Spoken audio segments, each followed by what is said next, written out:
Ce podcast est disponible sur toutes les plateformes de streaming de podcasts et également sur YouTube. Lien dans la description. Bonne écoute.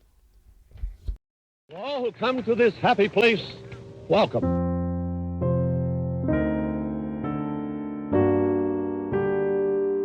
Hey, Pluto! Here she comes! Don't worry, there's nothing wrong with your television set. This is a Pixie Bell. The sound is much too high for human ears. We fooled him.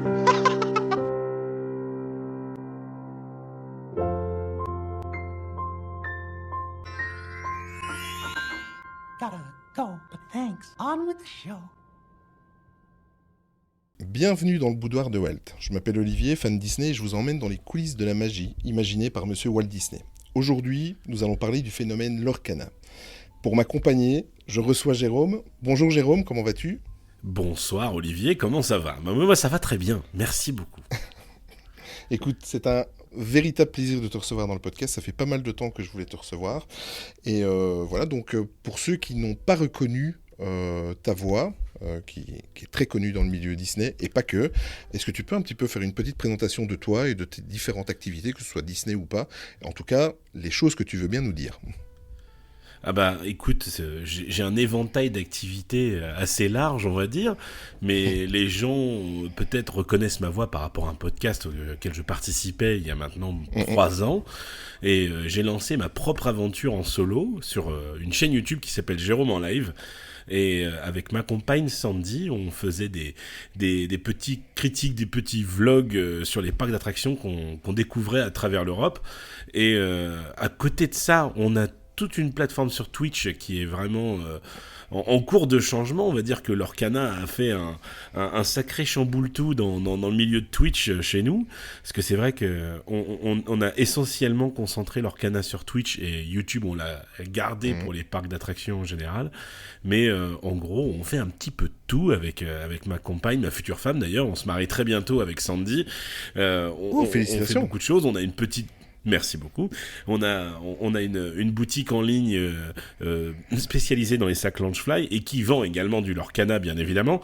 Et tu peux le citer. Également, vas-y. Ah mais c'est la Petite Chèvre Shop, boutique formidable. Où pour les passionnés de Disney vont pouvoir retrouver plein de sacs à l'effigie de leurs personnages préférés, et pour ceux qui sont des Lorcanardeurs ou des Lorcaniens, eh bien ils pourront retrouver leur booster, leur starter deck, leur display. Mais je m'avance un petit peu dans le sujet déjà, on va garder ça pour tout à l'heure.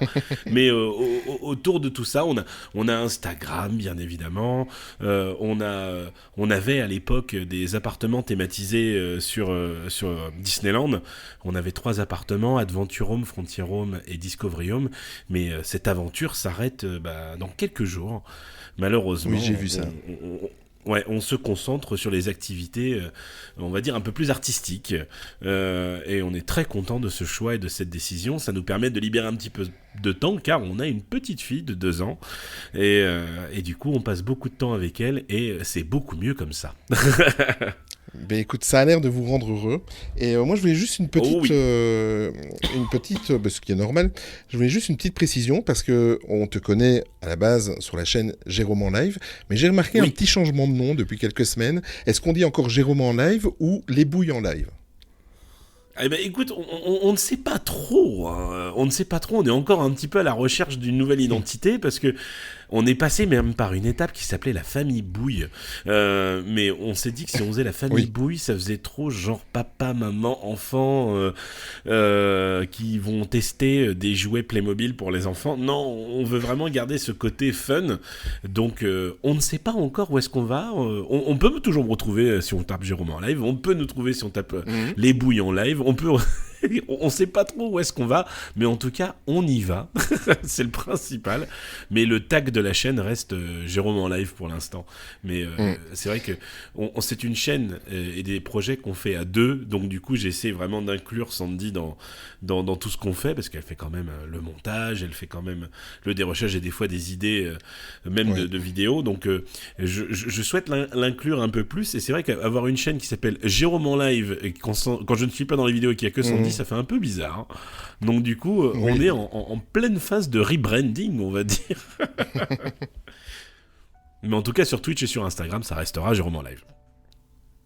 Parfait. Alors, avant de passer au sujet du jour, je vais juste préciser aussi, et si on peut en parler, mais sans rentrer dans les détails, parce que je peux comprendre que c'est des fois, les anciens cast members ne le font pas, mais tu as aussi été cast member à Disneyland Paris.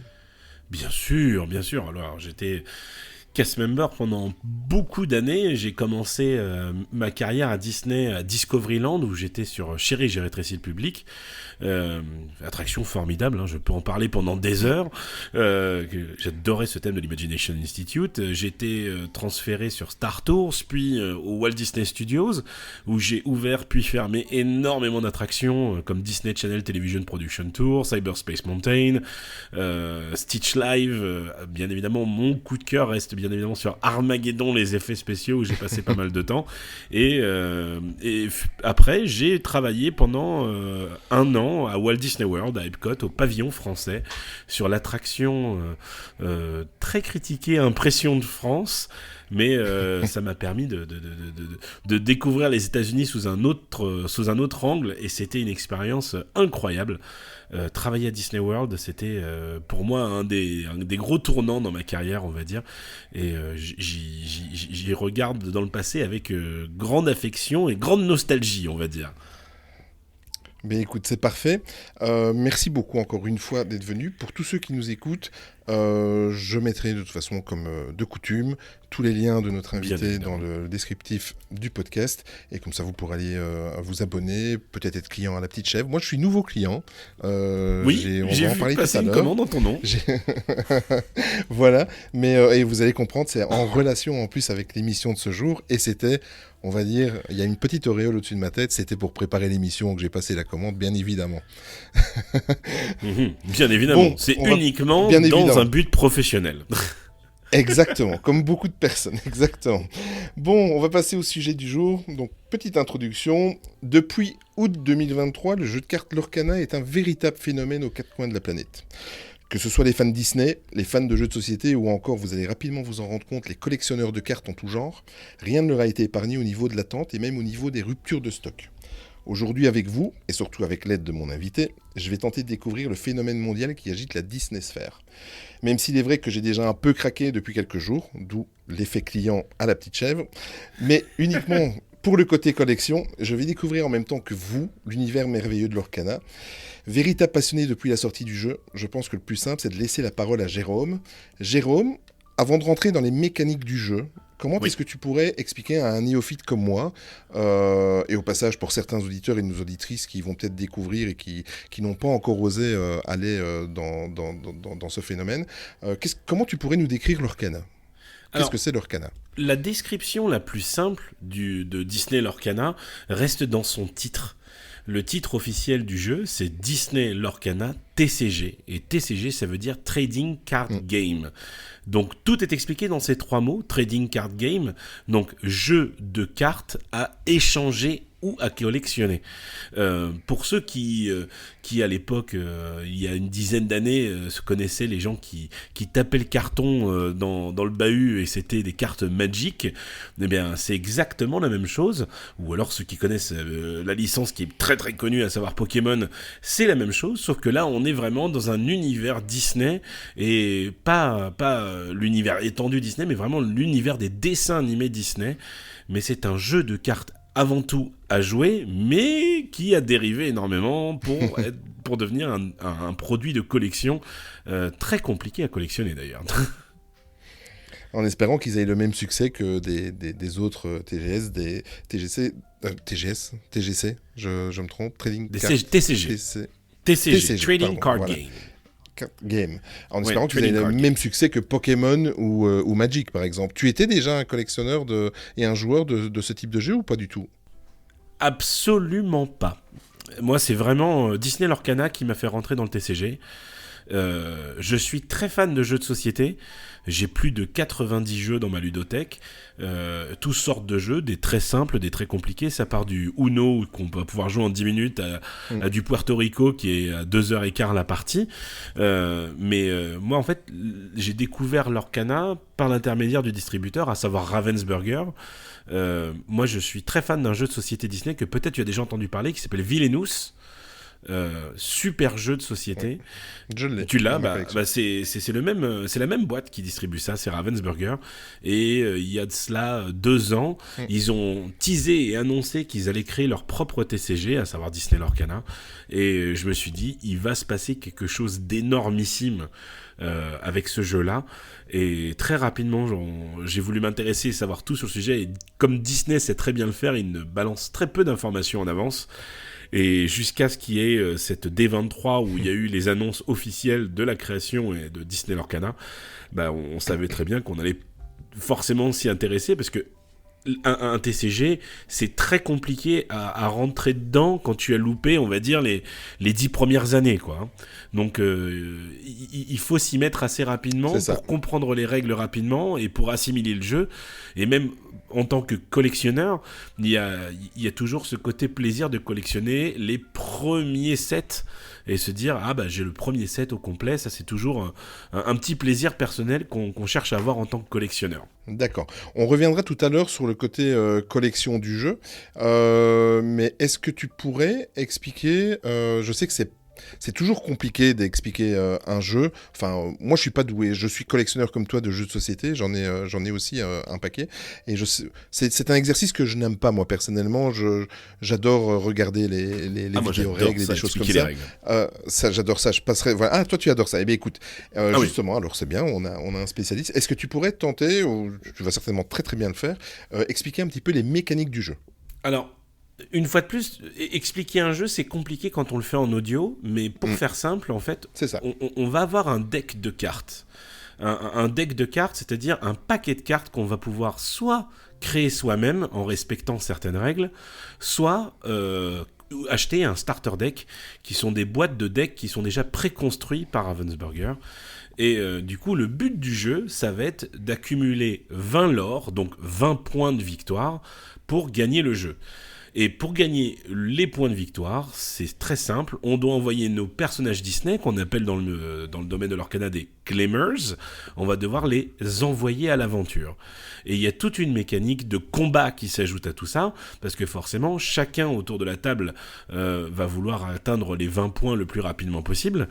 Eh bien, chacun va pouvoir mettre des bâtons dans les roues dans les autres en attaquant les autres personnages. Et autour de tous ces personnages, il y a des objets qui les aident, soit par exemple à attaquer plus fort, soit à avoir plus de lore, donc plus de points. Il va y avoir des chansons aussi, c'est ça qui est très cool dans l'Orcana, c'est des chansons qui vont permettre aux personnages, une fois de plus, d'acquérir des nouvelles capacités.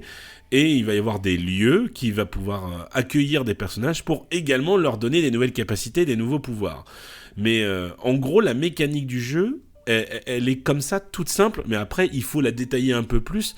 Mais c'est vrai que sans le visuel, ça va être un petit peu compliqué d'expliquer qu'est-ce que c'est qu'une carte épuisée, qu'est-ce que c'est qu'une carte d'action, d'objet. Mais en gros, c'est ça. C'est un jeu de cartes où on pose notre carte, on doit payer son coût, parce que chaque chose a un coût. Everything comes with a price, comme dirait Rumpelstiltskin dans Once Upon a Time.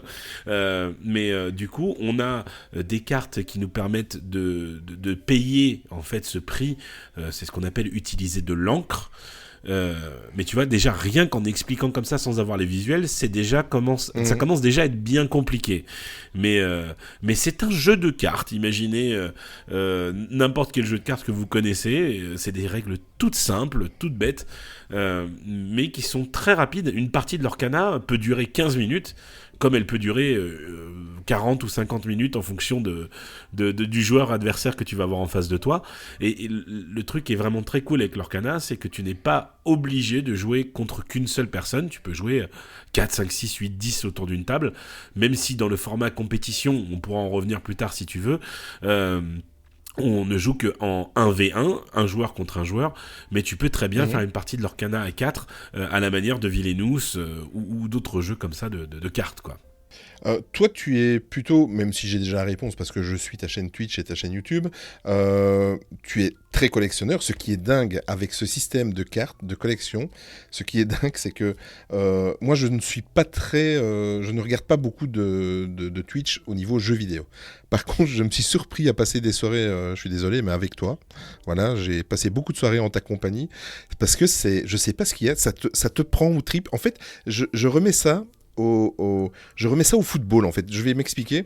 C'est que tu fais des tirages de cartes. Enfin, tu ouvres tes boosters, Oui. tu tires les cartes. Et alors, au moment où tu as une carte exceptionnelle que tu recherchais, ou alors une légendaire, on va parler un petit peu des termes tout à l'heure.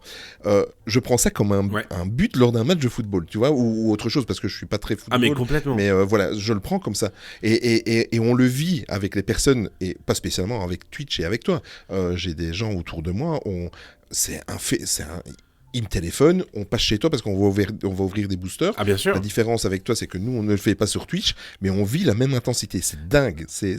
Pourtant, ce ne sont que des bouts de carton. Attention, c'est pas que des bouts de carton. On est d'accord. Voilà, tu as dit les mots que j'ai pas osé dire, mais voilà. Mais je comprends ce que tu veux dire en parlant de match football par rapport au thrill, à l'excitation, on va dire, de l'ouverture. Mais moi, je compare ça aussi un petit peu avec un casino. Tu vois, tu vas tirer ta chance, tu ne sais pas trop ce que tu vas avoir dans ton booster, mais il peut de temps en temps tomber un jackpot qui fait que tu te dis voilà, j'ai bien fait d'attendre et j'ai bien fait de continuer de jouer. Donc oui, effectivement, c'est un comparo entre un match intense de football et un casino qui peut te rapporter. C'est ça. Et toi, en plus de collectionner, tu joues quand même au jeu Lorcana ou pas du tout ? Alors, j'ai pas forcément le temps de jouer en tournoi, sachant qu'en plus on en organise, donc on est de l'autre côté des joueurs de tournoi, mais je sais jouer à l'Orcana. Je joue à l'Orcana. On pourra parler un petit peu, si tu veux, tout à l'heure de Pixelborn, qui est une plateforme non officielle qui permet de jouer au jeu sans avoir les cartes en possession. Mais en gros, oui, c'est ça. Oui, je sais jouer, je prends plaisir à jouer, mais je n'ai pas le temps de jouer car j'ai beaucoup d'ouverture à faire. Tu m'étonnes. On va parler un petit peu de l'équipement avant de revenir sur le jeu, sur la collectionnite et sur différents, dont tu as déjà un petit peu parlé des tournois que tu organises. Mais au niveau de l'équipement, pour bien débuter, que tu sois collectionneur ou joueur, mais là c'est plus quand même pour les joueurs, il y a des decks de démarrage. J'ai remarqué en fait en préparant l'émission et en achetant personnellement, dont à toi entre autres, qu'il y avait quand même des différences de prix. Je tiens quand même à préciser, je vais te faire une belle pub, c'est que grâce à toi j'ai trouvé des premiers chapitres, on va parler tout à l'heure des chapitres, à des prix tout à fait normaux, il n'y a rien d'exagéré. Par contre j'ai vu des decks de démarrage entre 18,90 et 23,90 selon les magasins, ça dépend. Apparemment j'ai un pote qui en a même acheté à 25 €, le magasin c'est un petit peu sucré. J'en ai vu à 40 €. J'en ai vu à 40 € là-dedans. 40 €. Ouais. Mais des anciens chapitres? Oui, du premier chapitre. Des actuels. Du premier chapitre, ouais. J'en ai vu à 40 €. D'accord. Ce qui est honteux. Ok. Oui, tout à fait. C'est donc pour joueurs, je suppose que tu nous conseilles de commencer par un deck de démarrage. Les deux vont trouver leur bonheur assez rapidement avec un deck de démarrage, parce que le deck de démarrage, c'est un paquet de cartes préconstruits par Ravensburger. Donc sur le premier chapitre, il y en a 3 différents, et sur le chapitre 2, 3 et 4, il n'y en a que 2 différents. Et en fait, dans ce pack de 60 cartes, il va y avoir plusieurs fois la même carte, vu que c'est des decks qui te permettent de jouer. Un personnage particulier, une carte particulière peut apparaître jusqu'à 4 fois dans ton propre deck. C'est une des 3 règles de construction d'un deck Lorcana. Donc c'est normal, quand tu achètes un deck de démarrage, si tu te retrouves avec 4 fois Anna dedans, c'est totalement normal, vu que c'est un deck qui est fait pour jouer. L'avantage du deck de démarrage, c'est que tu n'as pas à te prendre la tête à savoir comment est-ce que on construit un deck. Le deck de démarrage est déjà préconstruit, donc il a déjà une mécanique bien à lui, il est déjà dans ce qu'on appelle la méta Lorcana, c'est-à-dire qu'il est compréhensible dans le jeu, et les cartes entre elles ont un lien et sont logiques. Et le petit avantage, c'est qu'en tant que collectionneur, si tu achètes ce deck de démarrage, tu vas déjà avoir 30 ou 40 cartes qui sont déjà garanties. C'est que tu es sûr que tu auras ces cartes-là, parce que la liste du deck de démarrage est disponible, et tu l'as déjà sous les yeux. Et le petit côté casino footballistique qui est sympa dans le deck de démarrage, c'est qu'en plus de tout ça, à l'intérieur, tu as un booster. Et ce booster, on en parle juste après si tu veux, mais le booster est ce petit côté qui va te permettre d'agrémenter ou non ton deck avec ce qu'il y a dedans. Ben, en fait, c'est avec ça qu'il nous appâte parce que on a le deck de démarrage et alors ils nous mettent notre petite dose de booster Bien qui, en sûr. fait, quand tu l'ouvres et que tu accroches, tu vas tout Bien de suite, sûr. tu reprends la voiture ou tu reprends les transports en commun et tu vas vite te racheter des nouveaux boosters. Mais oui, Et tu ça, vas c'est racheter... C'est la force du deck de démarrage. Hein. Le booster qui est inclus dedans, il n'est pas là anodinement parce qu'il est là pour agrémenter ton deck, parce que tu peux l'évoluer. 60 cartes, c'est le nombre de cartes minimum qu'un deck doit avoir dans un deck de l'Orcana.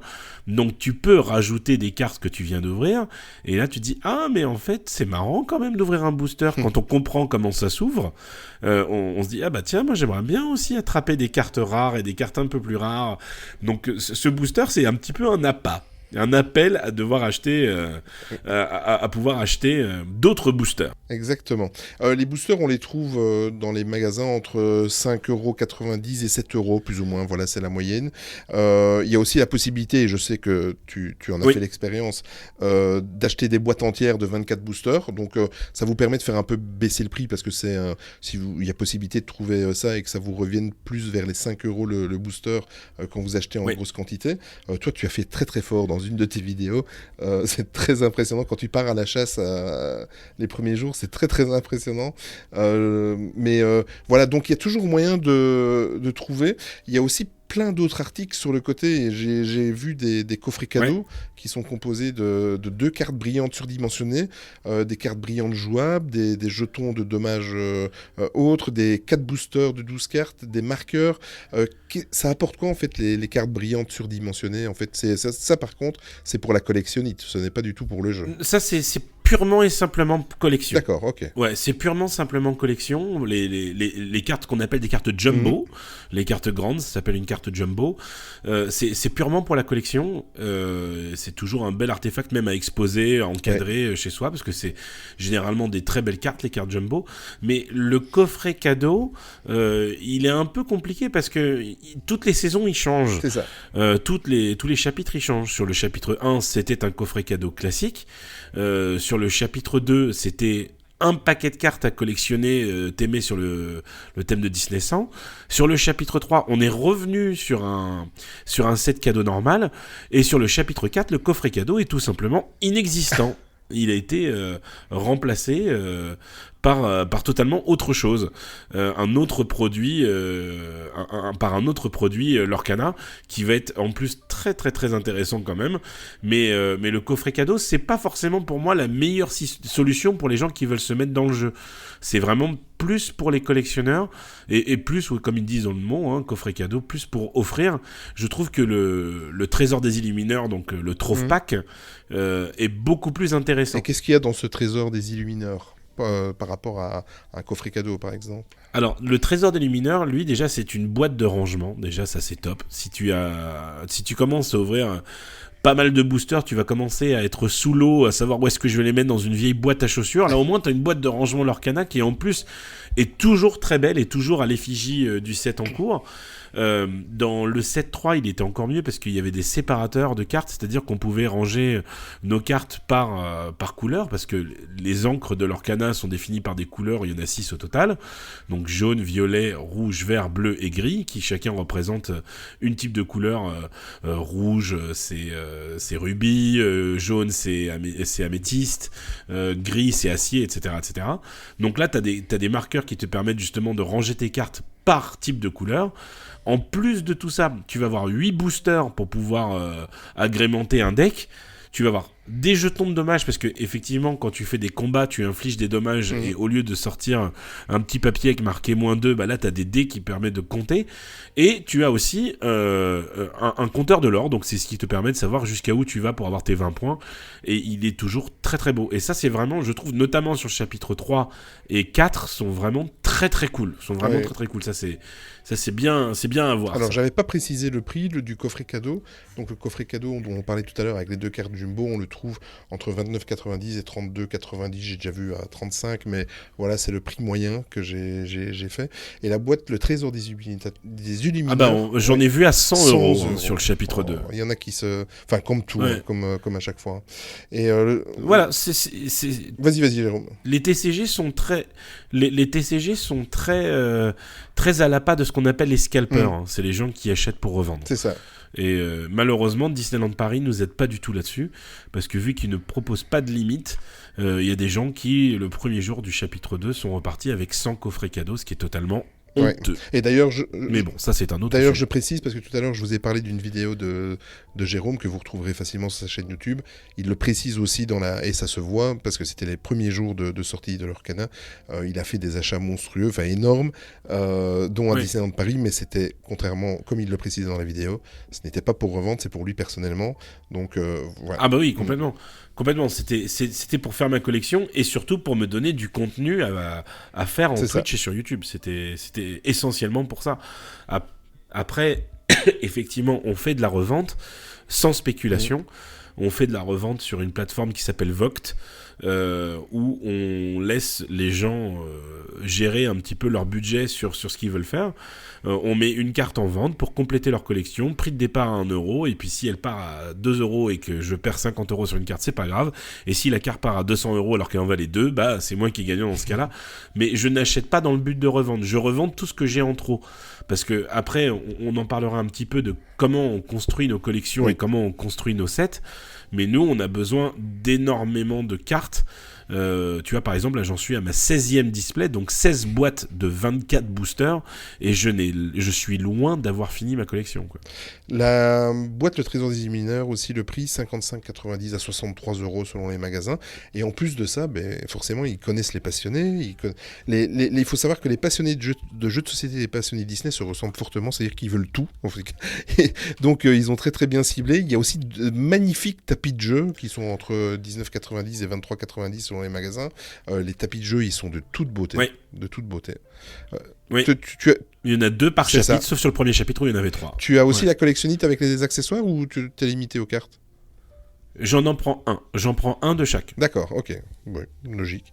Et alors il y a aussi, ça les amateurs de jeux de société un petit peu maniaques comme je le suis le font depuis des années, mais il y a aussi ce qu'on appelle des sleeves, c'est-à-dire des petites pochettes protectrices pour les cartes. On connaît tout ça avec les jeux de société, avec les anciennes cartes comme Magic ou comme Pokémon, c'était aussi également le cas, c'est vraiment juste pour protéger, et ça sert surtout pour ceux qui jouent avec les cartes et aussi pour les protéger en cas de déplacement, mais pour les protéger en cas de déplacement, ceux qui jouent, il y a aussi des deck box, donc ce qu'on appelle des boîtes pour mettre le deck, voilà, littéralement, et là-dedans on sait mettre 80 cartes, ça c'est encore assez bon marché, 5,95 à 7,95 selon les magasins, et par contre là ça a été ma petite déception quand j'ai fait mes petits achats il y a 15 jours, il y a un portfolio en fait, enfin des portfolios parce qu'il y en a 2 je crois, ce sont en fait des petits classeurs au format A5 et là vous pouvez mettre 64 cartes plus 8 cartes jumbo, c'est entre 20 euros et 25 euros selon les magasins.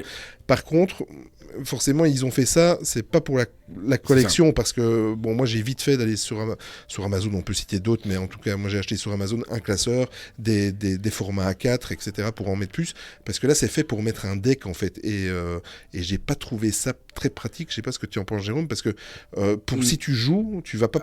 Écoute, vas-y. Sur la liste de tous les accessoires que tu as nommés, les 3 derniers, à savoir les packs de sleeves, la deckbox et le portfolio, je ne vois pas trop l'utilité dans le jeu.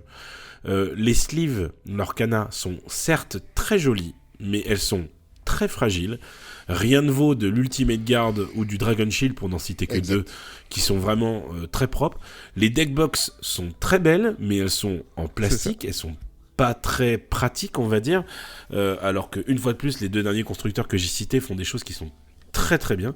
Et le portfolio est totalement, je trouve, à mon goût, inutile, dans le sens où il y a 8 cases pour mettre des grandes cartes jumbo, et à ce jour, aux 3 chapitres, il n'y en a que 4 qui sont sortis, donc je trouve ça pas très intéressant. Un set de l'Orcana, c'est 204 cartes sans les cartes secrètes, les cartes enchantées. Je vois pas pourquoi ils n'ont pas fait un portfolio de 204 cartes. 64 cartes, c'est totalement inutile. Complètement. complètement. Selon moi. Ouais, mais tu as raison. On en a un petit peu évoqué, on l'a un petit peu évoqué tout à l'heure au début du podcast, mais c'est un jeu qui sort en fait par chapitre. Donc évidemment, je pense que Magic, ils en sont à je sais pas combien de chapitres. Enfin, c'est énorme. C'est sur des années complètes. Je souhaite à l'Orcana la plus longue vie. Nous aussi. Par contre, mon banquier est pas. Oui, c'est sûr. Voilà, tu m'étonnes. Et actuellement, il y a 3 chapitres qui sont sortis. Donc, il y a eu le tout premier où il y a eu des pénuries tout de suite. Je vous mettrai aussi des liens de certains podcasts anglais et français que j'ai écoutés. Où ils expliquent, il y a même un très très bon podcast, je t'avais envoyé le lien d'ailleurs sur les coulisses du lancement de l'Arcana. Et en fait, Ravensburger, alors qu'ils sont professionnels du jeu de société, n'ont pas vu le vent venir. Pourtant, nous, en tant que fans, on savait que ça allait être un succès. Et en fait, pour le lancement de l'Arcana, ils ont été un petit peu naïfs. Ils ont lancé sur le marché 1/5 de ce que Pokémon avait fait à l'époque pour la sortie du jeu. Donc 1/5 en quantité, donc ça a été la bagarre, quoi. Ça a été terrible. Ah oui, non, mais c'était un raté. D'ailleurs, ta vidéo le montre bien, Jérôme. Ta vidéo le montre bien. Il y a 2 écoles. Il y a ceux qui disent que Ravensburger ont fait totalement exprès de faire ça dans le but qu'il y ait un attrait énorme et de la communication énorme, même négative, sur l'Arcana, en disant, en gros, parle de moi en mal, mais parle de moi quand même. Et il y a la deuxième école que je pense est la vraie raison, c'est qu'ils se sont plantés sur leur étude de marché. Parce que quand on parle de TCG, de Magic, de Pokémon ou de quoi que ce soit, on n'imagine pas des fans Disney. Le fan Disney est un collectionneur avant tout. Dès qu'il va y avoir un nouveau pins qui va sortir sur le parc, c'est le premier truc qui va se faire arracher en 2 secondes. On peut voir aussi l'exemple avec les clés des attractions. Hein, on est des collectionneurs compulsifs, donc ça me paraît évident que les joueurs de l'Arcana allaient aussi rencontrer cette phase Disney qui est des collectionneurs. Et ça, ils n'étaient pas prêts du tout. Il n'était pas du tout prêt à ça. Mais par contre, je vais juste revenir 2 secondes en arrière sur ce que tu disais par rapport au fait qu'on est au 3e chapitre aujourd'hui. On n'est pas du tout au 3e chapitre. On est au 3e set. C'est ça, ah oui, on est au 3e set aujourd'hui. On se considère toujours comme étant dans le premier chapitre. D'accord, ok. L'arc narratif, l'Arcana, nous emmène du chapitre du set 1 au set 4 pour l'instant. On ne sait pas si ça sera la clôture du premier chapitre ou si on va encore aller un petit peu plus loin, mais on appelle ça plutôt des sets. Le premier chapitre avait ce nom-là, le premier chapitre, à mon avis c'était une introduction, suivi de l'avènement des Floodborn et les Terres d'encre, et le 4e qui sort du coup en mai prochain, qui s'appelle le Retour d'Ursula, qui a l'air d'être magnifique. D'accord. Ah oui, c'est vrai, parce que tout à l'heure, avant de débuter le podcast, l'enregistrement du podcast, tu m'as fait part du fait, parce que, bon, hier, j'étais un petit peu occupé, j'ai pas suivi l'actualité, mais l'annonce a été faite ici, allez, on va dire 12 heures avant qu'on enregistre, 24 heures avant. Voilà, 24 heures avant. Voilà. Et est-ce que tu as des détails sur ce dernier chapitre qui pourrait être intéressant pour les... Ah, complètement. Ils ont annoncé beaucoup de choses très intéressantes sur ce chapitre. Justement, ils ont parlé d'une conclusion du premier chapitre, donc ça nous laisse penser que ça sera le dernier de ce premier arc narratif. On a eu les licences qui vont être ajoutées, on va dire, aux collections, donc ça c'est cool, c'est qu'on a déjà des idées de ce qu'on va avoir derrière. Ils n'ont pas annoncé de nouvelles mécaniques, par contre ils ont, comme je t'ai dit tout à l'heure, supprimé le coffret cadeau pour créer une boîte de jeu qui sera un jeu coopératif pour jouer à plusieurs contre un joueur, pas un joueur, mais contre un... Ah mince, je vais avoir du mal à trouver le mot. On va jouer contre le jeu, en fait. On va jouer contre le jeu. D'accord, un maître de jeu, quoi. Alors, c'est pas un maître de jeu parce que c'est vraiment automatisé. Hein. Il y a un deck de cartes qui est mélangé et le jeu joue tout seul. Mais du coup, ce coffret cadeau va être substitué pour ce jeu, on va dire, solo. Et ça va être très intéressant. Mais ils ont annoncé les nouveaux Trouve Packs, ils ont beaucoup parlé après des championnats, mais ça on en reviendra un petit peu plus tard, je pense. Oui, tout à fait. Bon, depuis la sortie du jeu en août dernier, il y a 3 sets qui sont sortis. T'as vu? Ouais, j'ai vu. Il y a 3 sets qui sont déjà sortis. Est-ce que on peut avoir l'espoir? Bon, moi j'ai eu la chance comme j'avais pas pris le train en marche tout de suite, j'ai eu la chance de retrouver 3 decks chez toi. Est-ce qu'il y a une chance qu'il réédite, il réimprime le premier set, d'autant que forcément ils ont reconnu leur erreur de quantité au début? Est-ce que tu penses ceux qui ont raté la marche, est-ce qu'ils pourront se rattraper ou pas? Alors, pour l'instant, le premier chapitre a déjà été réimprimé. Donc on a déjà vu le premier chapitre ressortir en même temps que le 2. Donc ça a déjà été fait une fois. Ravensburger, selon leur communiqué, ne s'interdisent pas le fait de le refaire.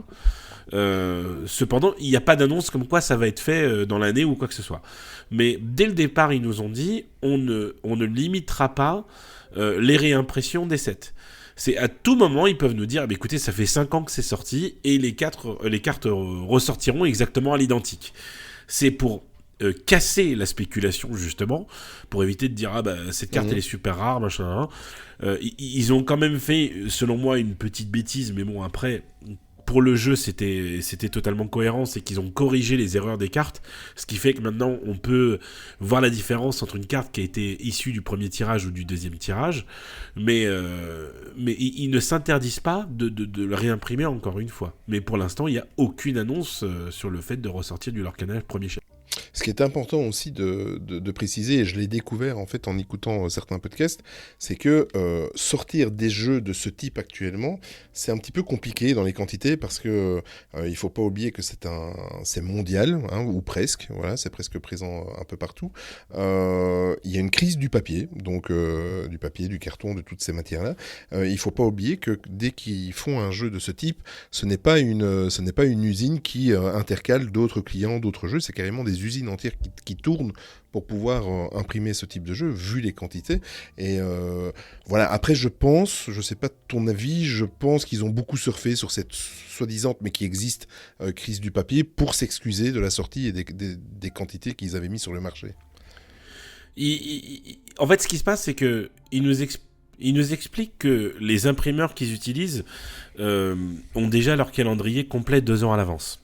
C'est-à-dire que le 7, 5, 6, 7, 8 qui n'est même pas encore annoncé, les impressions ont limite déjà commencé. Parce que ça prend beaucoup de temps à produire une énorme quantité, et ces imprimeurs n'impriment pas que Lorcana. Ils impriment d'autres jeux de cartes et d'autres TCG également. Donc c'est un peu compliqué pour eux de se dire allez, on fait machine arrière, on arrête tout et on imprime le premier chapitre. C'est pas possible. La machine est déjà lancée sur les autres sets. Donc c'est très compliqué pour eux de faire ça. Leur excuse n'a pas été de dire il n'y avait pas assez de papier. Leur excuse était de dire on n'en a pas fait assez. Et ils ne disent pas autre chose que ça. Ça, on voit qu'ils apprennent de Disney les solutions de tout dire sans rien dire. Mais en gros, c'est ça. On n'en a pas fait assez. Voilà ce qu'ils ont dit. Au niveau des sets, est-ce que, toujours dans l'optique d'apprendre aux personnes qui vont découvrir Lorcana par ce podcast, est-ce qu'il y a des mécaniques de jeu, des choses en plus que chaque set apporte au set précédent ou au tout premier set, et surtout est-ce que si ça rajoute des mécaniques, est-ce que ça va être d'ici 17 on va se retrouver avec une usine à gaz, ou alors est-ce qu'il n'y a pas de changement, c'est simplement dans les personnages, qu'est-ce qui change entre le set 1 et le set 2, il n'y a pas eu de différence majeure, si ce n'est l'ajout de licences qu'on n'avait pas encore dans le premier set. Entre le set 2 et le set 3, ils ont ajouté une nouvelle mécanique, qui est les lieux, qui n'existaient pas sur le 1 et le 2. Mais un TCG, c'est de l'évolution constante. C'est pour ça que je l'avais dit en début d'émission, se lancer dans l'Orcana dans 17, ça peut être compliqué Ce ne sera pas impossible tout pour autant, mais ça pourra être compliqué. Il y a beaucoup de règles qui vont s'ajouter, peut-être une règle par chapitre, mais pour l'instant, ça reste quand même très accessible. Et il y a un produit dont on n'a pas parlé, vu qu'il a été annoncé au Festival international du jeu de Cannes il n'y a pas très longtemps. Il va y avoir un produit justement dédié pour les personnes qui ne connaissent pas l'Orcana et qui aimeraient s'y mettre. C'est un produit qui s'appelle Prélude, qui sortira en septembre dans les boutiques de jeux de société et dans les grandes surfaces, dans les deux. Et ça sera un système évolutif qui vont te permettre de comprendre comment faire une mécanique l'Orcana. Et à chaque fois que tu vas comprendre une mécanique, ils vont en ajouter une, puis en ajouter une autre, puis en ajouter une autre, jusqu'à ce que tu aies construit un deck de 60 cartes qui te permettra de rentrer dans n'importe quelle compétition. Et ça, ce produit-là, selon moi, il arrive déjà un peu tard, parce qu'on sera déjà à plus d'un an de la sortie de l'Orcana, mais ça va peut-être relancer une vague d'intérêt. Donc ils n'ont pas intérêt à compliquer le jeu pour l'instant, vu ils misent tout sur le prélude. Enfin, je vais pas dire qu'ils misent tout, c'est faux, mais ils misent beaucoup sur le prélude pour pouvoir attirer des nouveaux joueurs et se délaisser un petit peu de la collection. Parce que les collectionneurs, même si j'en suis un, on est des tannés pour le jeu, parce qu'on achète tout, mais on ne joue pas. Donc, pour eux, c'est compliqué. Eux, ils veulent que ça soit un jeu vivant, ils veulent que ça soit un jeu qui se joue en tournoi, en compétition. Et du coup, c'est vrai que ce produit Prélude va quand même largement avoir pour cible les personnes qui ont envie de jouer et comprendre comment jouer, même si aujourd'hui, si tu t'assois devant une règle de l'Orcana, en 10 minutes, t'as compris le jeu, quoi. Oui, tout à fait. Est-ce que... Bon, maintenant, avec les decks, on a très très bien compris que on peut commencer, on peut prendre le train en marche à partir du 3e set, il y a pas de souci. Mais est-ce que les decks, il y a une différence si, par exemple, j'achète... j'ai pas lu les 2 premiers sets, j'achète le 3e, est-ce que les decks sont équilibrés entre eux, ou est-ce que je pars gagnant, ou est-ce que mon deck est plus faible? Est-ce qu'on ressent une différence dans les decks des 3 sets? Eh bien, je vais te dire un truc tout simple, c'est aujourd'hui, sur les plus grands tournois qui ont lieu de 256 joueurs, les cartes lieu ne sont pas jouées dans le top 16. C'est-à-dire que les 16 meilleurs joueurs n'ont pas mis une carte lieu dans leur deck. Donc, en soi, il n'y a pas de déséquilibre. Il n'y a pas encore de déséquilibre. Après, je sais qu'il y a des TCG comme Yu-Gi-Oh! Ou Dragon Ball qui, eux, si tu achètes une carte qui est du 11e chapitre, tu éclates largement n'importe qui a un starter deck du chapitre 1. Pour l'instant, ce n'est pas le cas sur l'Orcana, mais il y a comment on appelle ça ? On a des nouvelles méta, donc des nouvelles cohésions de cartes ensemble qui se découvrent tous les jours alors qu'on n'est qu'au 3e chapitre. D'accord. Et il y a 3 sortes de cartes aussi dans ces decks et dans le jeu. Il y a la carte normale, la carte brillante et la carte légendaire. Est-ce que tu peux un peu nous expliquer quelle est la différence entre ces trois cartes-là, hormis le fait Là, on part sur du détail. Alors, je vais te donner les mots exacts parce que ce n'est pas une carte brillante. D'accord. Chez l'Orcana, on appelle ça une carte foil, F-O-I-L. Mais c'est une carte brillante. On va pas se cacher non plus. Faut appeler un chat un chat. Mais une carte l'Orcana existe en... je vais refaire cette phrase. Il y a 204 cartes l'Orcana de rareté différentes. Et il y a plusieurs niveaux de rareté. Il y a les cartes qui sont communes, donc on va les trouver beaucoup plus souvent dans nos decks, inhabituelles, qu'on va trouver un petit peu moins, rares, qu'on va trouver encore un petit peu moins, très rares, qu'on va trouver encore un petit peu moins. Au-dessus de ça, tu as légendaire, où tu trouveras encore un petit peu moins, et au-dessus de ça, tu as le Saint Graal, à savoir l'enchanté, mais ça, c'est encore autre chose. Et toutes ces 204 cartes différentes existent en 2 versions. En une version normale et une version foil. C'est-à-dire que si tu veux collectionner toutes les cartes l'Orcana du chapitre 1, il va falloir collectionner les 204 cartes normales, les 204 cartes foil et les 12 enchantées. Et malheureusement pour nous, sur le set 3, on est passé de 12 à 18 cartes enchantées. Et c'est très compliqué. Mais en fait, la construction d'un booster l'Orcana est très simple, parce que tu vas faire ton ouverture, elle sera toujours la même. Tu commenceras toujours par ouvrir 6 cartes communes, dont une de chaque couleur différente. Donc tu ouvriras toujours une rouge, une verte, une bleue, une grise, une violette et une jaune, toujours. Et après tu vas ouvrir 3 inhabituels de couleurs différentes. Et après tu vas voir la rareté qui va commencer à attaquer. Donc après tes 9 premières cartes, tu attaques la rareté. Si tu ouvres une carte rare, derrière, tu ne peux avoir qu'une carte rare, une carte très rare ou une carte légendaire. Donc jusque-là, il n'y a rien d'anormal. Par contre, si ma première carte rare que j'ouvre est une carte très rare, après, je ne pourrai pas ouvrir une carte rare. Ça sera toujours en grandissant. J'aurai forcément une carte très rare ou une carte légendaire. Et là, une fois de plus, il y a un Saint Graal, c'est que si ta première carte rare est une carte légendaire, tu ouvriras forcément une deuxième légendaire derrière. Et une fois que tu as ouvert tes 11 cartes comme ça, tu as la dernière carte de ton booster. Ça peut être n'importe quelle des 204 cartes en brillante ou une enchantée. Et là, ça c'est la classe. Tu as déjà eu des enchantés ? Alors, j'en ai ouvert en tout sur les 3 sets, enfin sur les 2 premiers sets du moins, une vingtaine à peu près. J'ai toutes les enchantées du chapitre 1, j'ai toutes les enchantées du chapitre 2, et je suis aujourd'hui à ma 18e boîte.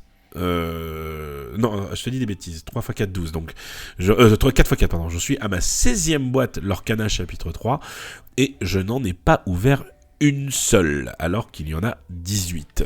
Je les ai vues, j'en ai vu quelques-unes, on m'en a offert une, et ça c'est une histoire magique que je me permettrai de te raconter si tu me reposes la question, mais on m'en a offert une, donc à l'heure actuelle je n'ai pas ouvert d'enchanté du chapitre 3, mais j'en ai 2 en ma possession. D'accord, ok. Bah écoute, vas-y, raconte un petit peu tu peux y aller maintenant, ta petite anecdote là concernant la carte qu'on t'a offerte. Eh bien, il faut savoir que j'ai été invité au Festival international du jeu de Cannes. Et on a eu la belle surprise d'avoir 2 personnes extraordinaires sur ce salon. On a eu Steve Warner et Ryan Miller, qui sont les 2 créateurs du jeu Lorcana. Et ils étaient là pour faire la promotion du jeu, vu que le Festival international de Cannes, c'est un des plus gros salons de jeux de société. Donc Lorcana avait envie de marquer le coup. Et forcément, il y avait beaucoup de choses sur Lorcana. Un stand magnifique, il y avait des bannières partout, il y avait une boutique privée, il y avait... il y avait énormément de choses sur Lorcana. Et du coup, on a fait ce qu'on appelle un draft. Un draft, c'est tu es avec 4 joueurs, et chacun des 4 joueurs, on va ouvrir 6 boosters, et à chaque fois qu'on va ouvrir un booster, on va garder une carte et échanger nos cartes avec notre personne qui est à gauche. Et tu fais comme ça avec 6 boosters, et après tu joues avec ce que tu as gardé. Au deuxième booster, Steve Warner, je lui dis, tu vas ouvrir une enchantée dans ce booster, je le sens. Et effectivement, il ouvre une enchantée qui était une enchantée Chernabog qui est magnifique. Et moi, dans mon paquet, j'ai ouvert une carte Chernabog aussi, mais c'est pas du tout une enchantée. C'est une carte très rare, mais en fait, il faut savoir que les cartes enchantées, c'est des illustrations alternatives de cartes qui existent dans le jeu. Donc, c'est-à-dire que j'ai ouvert la carte miroir de sa carte enchantée. Et du coup, je lui ai dit, pour rigoler, je fais, bah écoute, si tu veux, on fait un échange, y a pas de souci. Il m'a dit, bah oui, d'accord. Je dis, mais non, bah, va pas échanger une carte enchantée contre une carte rare. Non, c'est pas possible. Il me fait, si, c'est pour toi, je la prends. De toute façon, je la jouerai pas, je veux pas la mettre dans mon deck. Et bien évidemment, c'est à l'américaine, c'est fait pour faire du show, c'est fait pour faire du spectacle, mais ça reste un souvenir extraordinaire, parce que juste après, Ryan Miller et Steve Warner étaient là pour jouer avec d'autres joueurs, et c'était marrant parce que la façon dont ils proposaient de jouer contre eux, c'était ils avaient une mallette avec 12 deckbox de decks préconstruits, et il faisait choisir à son opponent, à son adversaire une boîte, et lui il en prenait une autre, et quand tu ouvrais la boîte, tu découvrais avec quoi tu jouais. Sauf que tu jouais qu'avec des cartes enchantées. D'accord. Donc tu avais, au lieu d'avoir un deck que tu peux construire à 20 €, tu jouais avec un deck à 3000 €, quoi. Oh. Et c'est très perturbant. C'est très très perturbant de te dire, je joue avec une carte qui aujourd'hui peut acheter toute ma collection, quoi. C'est incroyable. Mais une fois de plus, c'est un spectacle à l'américaine, c'est fait pour créer de l'engouement, mais ça a été très réussi, la preuve, hein. Je raconte cette anecdote encore aujourd'hui avec toi, tu vois. Non, très très bien. Je suis impressionné. Tu t'es fait dédicacer une carte ou deux quand même, ou pas du tout? Ah, bien sûr, bien sûr. Ah oui, je lui ai fait dédicacer des cartes à Steve et Ryan, mais aussi j'ai des cartes dédicacées par des illustrateurs.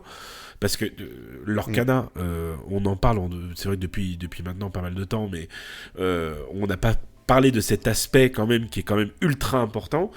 Lorcana, c'est des cartes dessinées à la main par des artistes exceptionnels. Ce n'est pas une carte moche. Aujourd'hui, tu vois une carte Pokémon, bon bah c'est pas très très joli dans le design, c'est pas très esthétique.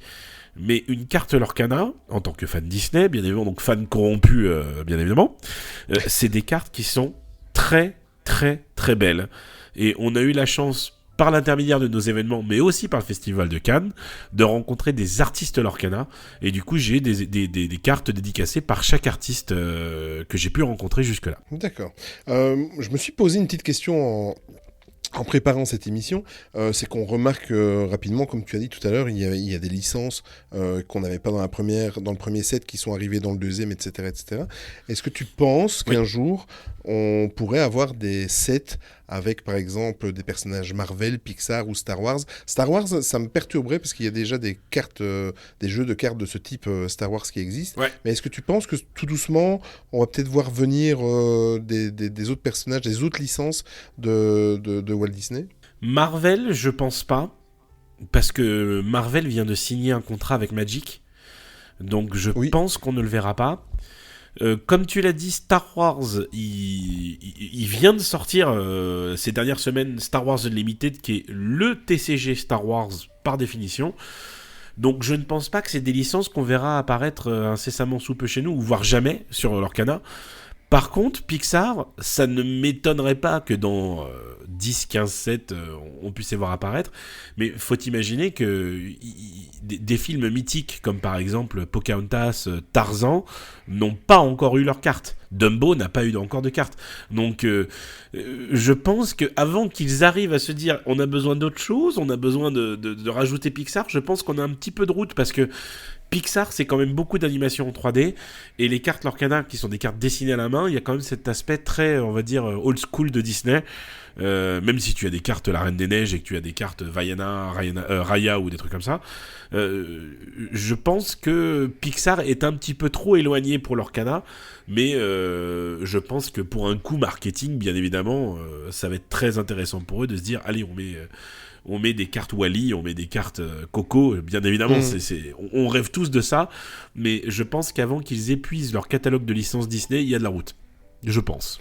Il y a aussi deux essentiels à avoir, et c'est très très rare dans le sens où souvent, avec des choses qu'on collectionne, des choses importantes, souvent le site officiel, l'application officielle n'est pas forcément si intéressante. Ici, moi j'ai trouvé que le site officiel de Lorcana, que tu m'avais conseillé d'ailleurs dans nos conversations avant cette émission, le site internet est super bien fait et super bien détaillé, et je vais même vous dire que j'ai préparé cette émission, ce podcast, presque exclusivement à 80% rien qu'avec le site officiel, pour tous les renseignements, etc., etc.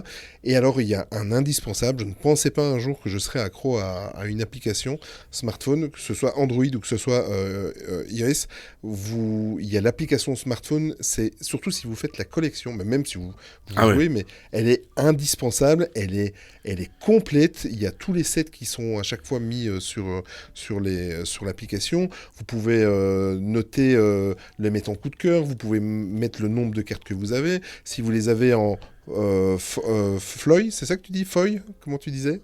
Foil, ouais. Foil. En brillant, foil. Si tu les as... c'est super complet.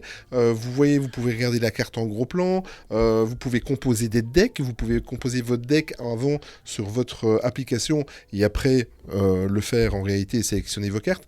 Elle est super bien faite. Je n'ai rarement vu ça dans ce type de jeu ou d'activité. C'est vraiment deux outils indispensables. Le site web Disney Lorcana t'apprend beaucoup de choses. Il y a tout un encart du site web qui te permet d'apprendre à jouer à l'Orcana. Donc ça déjà, rien que ça vaut son petit pesant d'or, parce qu'ils ont des tutos en vidéo qui sont très simples et très rapides, qui te permettent de comprendre tout le jeu. Il y a toutes les ressources des tournois, les règles, le règlement intérieur, il y a tout y est dedans, c'est vraiment une mine d'or. L'application a eu un début difficile, mais ils ont pris tout de suite le feedback des fans et des collectionneurs, justement en rajoutant cette différence entre les cartes normales et les cartes brillantes. Selon moi, elle peut encore être améliorée, mais vraiment, pour quelqu'un qui veut faire le point très rapidement et de se dire qu'est-ce qui me manque, qu'est-ce que j'ai pas, c'est très utile, et surtout, c'est une application officielle. C'est pas une application tierce ou quoi que ce soit qui gère ça pour toi. Après, on peut parler aussi de deux autres plateformes qui sont vraiment très intéressantes pour l'Orcana. C'est Dreamborn, qui est un site web qui te permet de construire un deck avec une tannée de statistiques énormes qui te permettraient justement de dire là mon deck il est plus fort là-dessus, il est moins fort là-dessus, il est plutôt ce qu'on appelle aggro, est-ce qu'il est plutôt discard, c'est-à-dire qui permet de faire défausser quelqu'un. Bref, t'as beaucoup de statistiques sur le site Dreamborn, et c'est aussi un endroit où tu peux récupérer des listes de decks déjà créées, qui ont été votées, testées, très intéressantes. Et le quatrième outil qui pour moi est en soi le seul truc manquant aujourd'hui officiel Ravensburger, c'est Pixelborn. Pixelborn, c'est un simulateur de jeu en ligne, un petit peu à la manière de... Je sais pas si tu as déjà entendu parler de Hearthstone. Oui, tout à fait, j'y jouais. Et c'est exactement la même chose, mais sur l'Orcana. Ça te permet de voir tout de suite les effets de tes cartes, de faire ce que tu veux, ce que tu peux. Tu peux pas faire des erreurs, tout est dicté par le jeu, mais c'est vraiment très très bien fait, et je pense que Disney devrait vraiment s'attarder là-dessus. Même si, au final, je comprends qu'ils ne veulent pas le faire parce qu'ils veulent que les gens achètent des cartes en physique, mais je pense qu'il va falloir qu'ils s'attardent là-dessus à un moment ou à un autre. Et peut-être même évoquer un jour une série Disney Plus sur l'Orcana, parce qu'il y a toute une histoire, il y a tout un lore qui a été créé autour de cette saga en fait, hein, l'Orcana, qui mériterait peut-être une mini-série ou un truc sur Disney Plus, mais on n'est jamais à l'abri de quoi que ce soit avec l'Orcana et avec Disney, hein, toi-même tu sais. Donc peut-être qu'un jour on se retrouvera avec ces choses qui nous manquent aujourd'hui, mais attention, le jeu est tout frais, le jeu est tout récent, hein. Pokémon, ça a une vingtaine d'années. Magic, on n'en parle même pas. Il y a tellement de bagages là-dessus que ça en devient limite très lourd. Donc, l'Orcana est encore un petit bébé pour l'instant dans le monde des TCG. Donc, on a encore un petit peu de temps. Si jamais il y a des responsables de l'Orcana qui nous écoutent, on ne sait jamais, mettez-le sur Board Game Arena, voilà, pour les fans de jeux de société. Laurent et Paul, le message est passé, Laurent et Paul, ils nous écouteront. Hein. Voilà, et ça serait terrible. Board Game Arena, pour ceux qui ne connaissent pas trop le monde du jeu de société, c'est une plateforme en fait qui est gratuite, vous pouvez aussi être premium et payer un petit quelque chose tous les mois, mais où vous avez actuellement, je pense, si je ne me trompe pas, il y a plus de 800 jeux de société qui sont jouables en ligne de différentes façons, mais bon, c'était pour la petite aparté parce qu'on est hors sujet, mais ça serait bien de mettre l'Orcana sur cette plateforme-là, ça serait vraiment pas mal. On est hors sujet, mais au final, Pixelborn, c'est ça, hein, c'est un board game arena, mais en ligne. Tout à fait. Et Pixelborn, tu as pareil, un format premium qui aide au développement du jeu. Mais là où c'est génial, c'est qu'il n'y a pas de bénéfice sur ce jeu. C'est-à-dire que tout ce qui n'a pas été investi, on va dire, dans le développement des serveurs ou du jeu en lui-même, ils le reversent à des associations. Et la plupart du temps, ils reversent leurs fonds à Make-A-Wish. Donc ça permet aussi de faire un petit don au passage. Parfait. Il y a toujours un moyen de supporter le jeu, donc ça c'est très cool. Ben foncez, et c'est pour la bonne cause. Avant de parler des tournois, je vais chambouler un petit peu mon fil rouge, mon fil conducteur. J'aimerais bien parler un petit peu des bourses d'échange, parce qu'en fait, je vais déjà en parler maintenant, mais on ira plus dans le détail tout à l'heure. Tu as déjà organisé 2 l'Orcana Day, donc tu loues un endroit. On va aller plus dans les spécificités tout à l'heure, mais tu loues un endroit, tu organises en 2 parties. Donc il y a une partie pour les collectionneurs avec une bourse d'échange. Attention, pas en argent, mais de l'échange, du véritable échange. Et tu as une partie tournoi. Tu vois, je regarde bien tes vidéos, hein, Jérôme. C'est bien. Merci, Olivier. Et tu as une partie tournoi où tu organises des tournois de l'Orcana, bien évidemment. Mais j'aimerais bien d'abord parler de la bourse d'échange. Toi, tu en fais souvent, tu en organises. Mais il y a quand même, alors que le jeu a à peine maintenant 8 mois, il y a quand même des cartes qui ont déjà pris des valeurs de fou. En valeur actuellement, on peut estimer que la carte la plus chère, l'Orcana, elle est estimée à combien ? La carte la plus chère du moment, c'est la première carte enchantée, Elsa, du premier chapitre. Elle s'appelle Elsa, Esprit de l'hiver. Et cette carte-là, aujourd'hui, tourne à peu près autour de 1500-1600 € la carte. Aujourd'hui. Okay. Et toi, tu l'as ? J'en ai deux fois.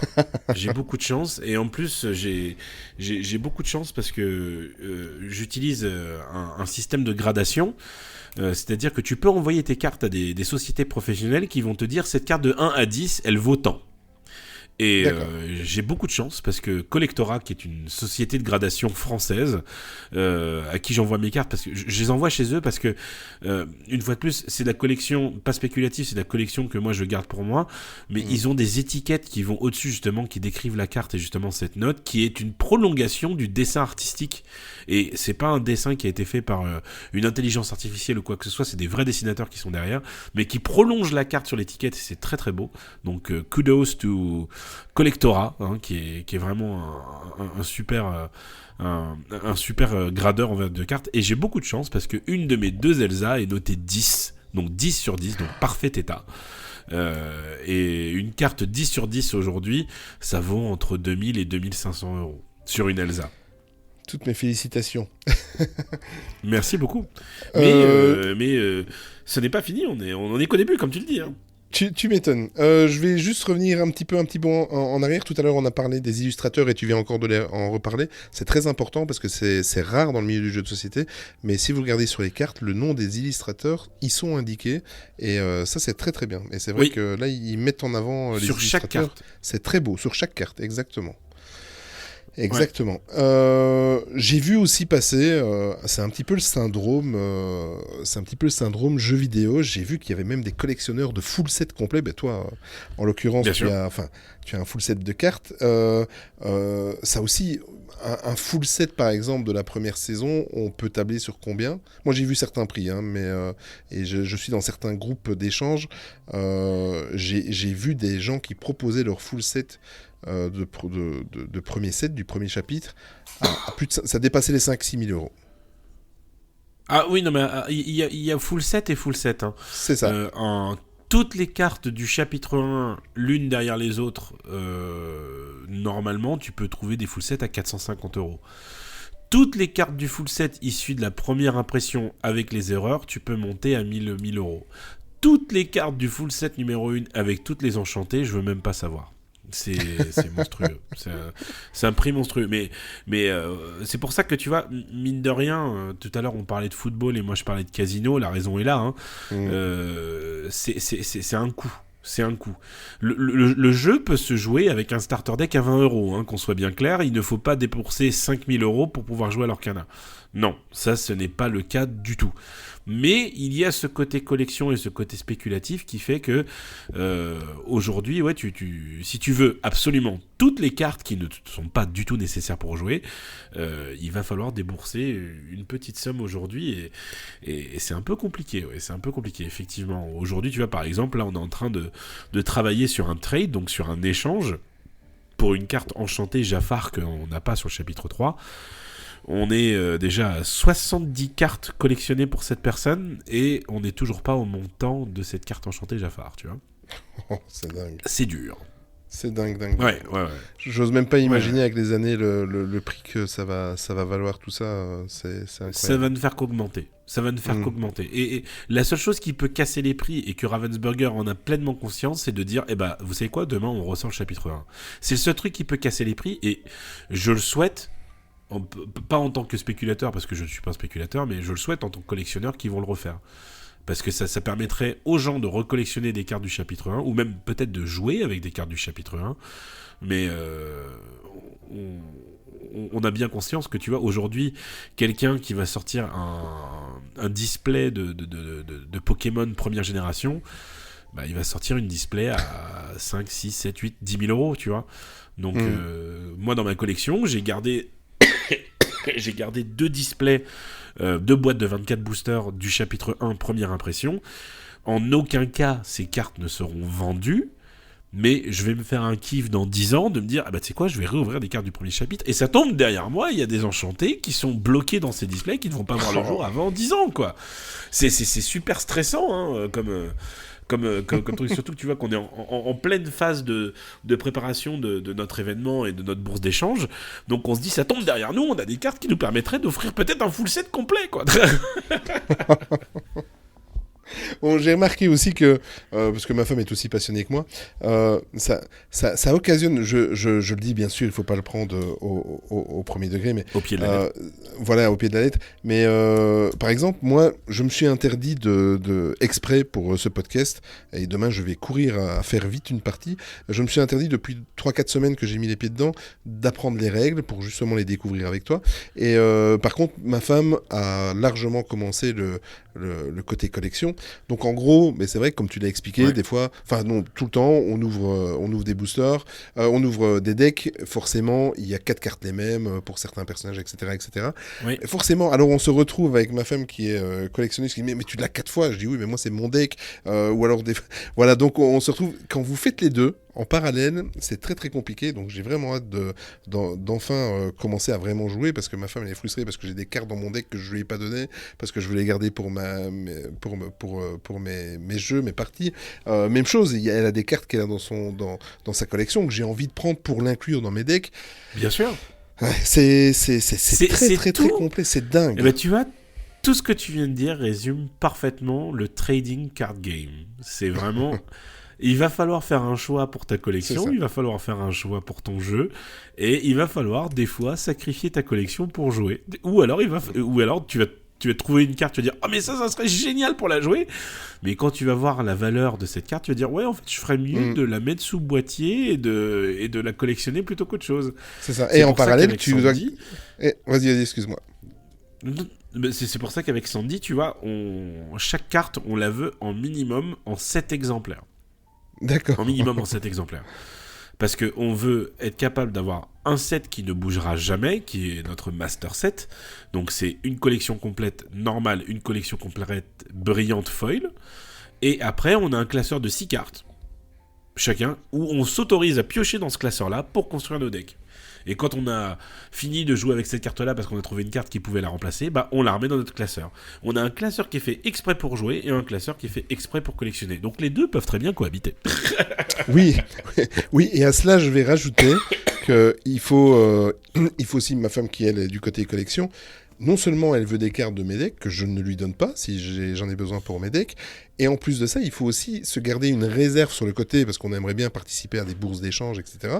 Donc c'est dingue. On se retrouve, toi tu es avec cet exemplaire, mais on se retrouve très très rapidement dans la maison avec des cartes à 8, 9, 10 exemplaires parce qu'on a nos 3 tailles, il y a la collection, il y a les decks et il y a les cartes qu'on garde pour échanger avec les copains ou lors de... Il y a des cartes communes qu'on va avoir 115 fois.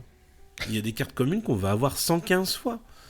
Mais c'est pas grave, parce que cette carte commune qu'on va avoir 115 fois, la bourse d'échange, bah, y a peut-être quelqu'un qui ne l'a pas, ou quelqu'un qui, pour son deck, en a besoin de 4 fois. Donc, c'est important de continuer à garder, à collectionner tout ça, parce que on n'est pas à l'abri que le chapitre 5 va te dire, si vous avez une carte à bout, Aladdin va gagner 3 lore au lieu de 2. Bah, du coup, tout le monde va vouloir chercher des cartes à bout. Et à bout, bah, c'est des cartes communes sur le chapitre 1. Donc, on ne sait pas. Donc, c'est pour ça qu'on garde un petit peu de tout aussi comme ça pour les bourses d'échange. Parce que le jeu est évolutif et il y a des mécaniques qui vont rappeler des cartes qui ont été issues sur les sets précédents. Oui, c'est dingue. C'est une véritable drogue de toute façon. Donc, avant même d'arriver à la fin de l'émission, avant même d'arriver à la fin de l'émission, on vous le dit, on est accro, on ne posera même plus la question. Donc voilà, je pense qu'on a déjà, la conclusion du podcast. Mais avant de conclure le podcast, toi, tu as vécu et tu vis une aventure d'organisateur de la Lorcanadé. Tu l'as déjà fait 2 fois. Il y a la prochaine qui arrive le 13 avril. Et en plus, c'est pas très très loin de Disneyland Paris. Est-ce que tu peux un petit peu nous expliquer cette aventure des 2 tournois, des 2 premières organisations que tu as fait et celle qui arrive prochainement? Bien sûr. Alors, tu vois, moi, je suis très dans l'humain. Dans tout ce que j'ai fait dans ma vie, et ça c'est quelque chose que Disney m'aura appris, c'est le contact humain est meilleur que tout et n'importe quoi. C'est-à-dire que tu peux faire 40 000 vues sur une vidéo YouTube, tu peux faire 80 vues, 200 vues par live sur Twitch, rien ne vaut le contact humain. Et quelqu'un qui vient te voir quand tu es dans un parc ou que tu es dans la rue ou que tu es dans ta boulangerie et qui te dit « mais j'écoute ce que tu fais, j'aime ce que tu fais », bah, c'est 100 fois plus gratifiant qu'un merci dans un chat ou un merci dans un commentaire. Donc c'est pour ça que les gens, quand ils nous croisent sur les parcs ou des trucs comme ça, qui viennent nous voir, ils se sentent tous gênés ou quoi que ce soit, mais c'est toujours un plaisir de les recevoir parce que c'est ce qu'on aime le plus. Et de par mon passé, mon vrai métier, entre guillemets, c'est organisateur d'événements. J'organisais des événements autour de la saga Retour vers le futur et Harry Potter notamment. Bah, tout de suite, je me suis dit, il faut faire quelque chose sur l'Orcana, il faut créer un événement qui va souder les joueurs entre eux et qui va créer justement des communautés. Et on a décidé de créer le Lorcana Day. Alors, on avait envie de faire un événement pour les collectionneurs et les gens qui jouent nous ont dit « Ouais, mais nous, on veut trouver aussi un endroit pour jouer. » Et on s'est dit, bah, quoi de mieux que pour un jeu Disney que de se retrouver à proximité de Disney. Et du coup, on a été se retourner vers les Fabulous Hotels. Donc, c'est ceux qui font partie du groupe Fabulous, je sais plus comment. Il y a le Dream Castle, il y a le Magic, il y en a un troisième, mais je sais plus c'est quoi, l'Explorer, voilà. C'est les hôtels partenaires. Et du coup, on s'est tourné vers eux qui ont des... Ouais, enfin, ils sont plus considérés comme partenaires, mais ils sont des hôtels de proximité. Mais en tout cas, c'est un des endroits où on pouvait trouver des salles assez grandes et assez conséquentes pour pouvoir en faire rencontrer 300 et 400 personnes ensemble. Donc du coup, on a fait une première version du Lorcana Day. On a loué 2 petites salles de 60 mètres carrés et on a fait complet en quelques jours et on s'est dit, bon, bah, d'accord, il y a un engouement, il y a quelque chose. Et cette journée était... accentué par plusieurs moments forts, on va dire. Le matin, c'était une initiation, donc les personnes qui ne savaient pas jouer à l'Orcana mais qui avaient envie d'apprendre à jouer, bah, je leur apprenais à jouer à l'Orcana en groupe et après on faisait des parties entre nous. Après on avait fait un temps de 2 heures d'échange, donc là tous les gens qui venaient pour justement chercher des enchantés, bah, ils sont venus, tous les gens qui avaient des légendaires à échanger, bah, ils sont venus, et ça c'était un moment très très cool. Et en fin de journée, je me suis dit, bon, bah, je vais faire ce que j'aime le moins en dernier, c'est-à-dire un tournoi. Je vais faire un tournoi. J'ai fait un tournoi de... je crois que c'était 60 joueurs déjà à l'époque. De 60 joueurs qui s'est rempli, mais à une vitesse éclair. Et du coup, on a fait un tournoi, mais on ne sait pas faire des tournois. Nous, on n'est pas des joueurs de TCG. Et les gens qui ont vu notre tournoi sont venus vers nous, ils nous ont dit « Alors, le lieu est très bien, les sièges sont très bien, les tables sont très bien. Par contre, vous ne savez pas faire de tournoi. Les tournois, il faut que ça soit comme ça, comme ça, comme ça, comme ça, comme ça. » Et du coup, on a appris de nos erreurs. Et sur le Lorcana Day 2, ben, on a reformatisé tout l'événement. Donc du coup, tu avais la bourse d'échange qui durait toute la journée, parce qu'il y a des gens qui se sont dit « Oui, mais 2 heures, c'était pas assez pour échanger nos cartes. » Donc, ça dure toute la journée. L'initiation se fait tout au long de la journée. On nous avait dit « Ah, c'est bien de faire un événement Lorcana, mais ça serait bien qu'on puisse acheter du Lorcana sur place. » Donc du coup, bah, on emmène maintenant notre boutique, la petite chèvre shop, avec nous pour pouvoir vendre du Lorcana. Et le tournoi, bah, c'est un vrai tournoi maintenant. Avant, on faisait des tournois de 60 joueurs. Là, le tournoi du Lorcana D3, c'est 128 joueurs. Et c'est 128 joueurs qui se sont inscrits en 40 secondes sur notre site web. Notre site web a complètement planté. Donc, on peut faire plus gros, mais j'ai pas envie de faire plus gros non plus parce que ça implique beaucoup de choses. Ça implique du staff, ça implique du temps, ça implique beaucoup de choses. Donc, on restera sur un tournoi à 128 joueurs pour le moment. Mais c'est un tournoi qui commence à 9h du matin et les gens à 21h, ils sont encore en train de taper du carton, quoi. C'est génial. Et ce qui est génial, c'est que les collectionneurs, eux, se disent, mais qu'est-ce qui se passe avec ces gens-là, ils sont bizarres. Et du coup, on a créé une salle où tu peux regarder les gens jouer, et c'est très addictif. Tu les regardes jouer, tu te dis, mais c'est pas vrai, d'accord, je comprends, il fait ça, et c'est génial. Et justement, il y a des joueurs qui viennent voir les collectionneurs, qui disent, bah ouais, mais tu vois, quand j'ai joué cette carte, je pouvais faire ça, donc du coup, tu vois, toi aussi, tu peux le faire, et du coup, ça initie aussi les joueurs à faire ça. Et les collectionneurs, ils disent, bah tu vois, moi dans ma collection, j'ai ça, et toi, je suis sûr que t'aimerais bien l'avoir pour jouer. Et du coup, ça crée vraiment un événement en symbiose. Et on était le premier événement français à cette hauteur, à cette taille, qui combinait les joueurs et les collectionneurs. Et c'est ça la force du lore canadais, c'est que le collectionneur va trouver ce qu'il veut et le joueur va trouver ce qu'il veut aussi. Et parce que des tournois à 256 joueurs, à 512 joueurs, t'en as partout, hein, c'est pas un problème. Mais nous, on propose ça dans un cadre idyllique, au cœur de la magie. Hein. On est à quelques mètres de Disney. On a un bus qui t'amène à l'hôtel, donc c'est génial. Les décors sont très très beaux. Et notre prochain événement, parce que là tu parles du 13 avril, le 13 avril, le tournoi est déjà complet, mais la journée, elle, n'est pas complète.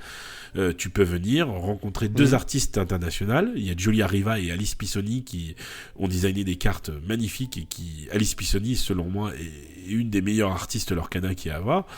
On a même des illustrateurs qui viennent comme Alexa Corsi qui vient, mais lui il vient pour jouer, donc c'est très drôle, hein. C'est quelqu'un qui est venu au premier événement en tant qu'invité, qui maintenant il vient pour se faire plaisir lui, et c'est vraiment un événement ultra convivial. Il y aura 2 streams en parallèle. Il y aura Jiraya, qui est un youtubeur très connu, qui est fan de Lorcana, qui va faire un stream du tournoi, et moi je vais faire un stream de mon côté de toutes les activités, on va dire, de collectionneurs, des ouvertures de boosters, des interviews des invités. Ça va être aussi, on va faire un atelier en direct de création de cartes en 3 dimensions. Ça va être génial, on va passer des bons moments. Et ce qui est très très bien, c'est que si les gens se disent, ah bah c'est con, le 13 avril je peux pas, et ben écoutez, le 1er juin on en refait déjà un autre.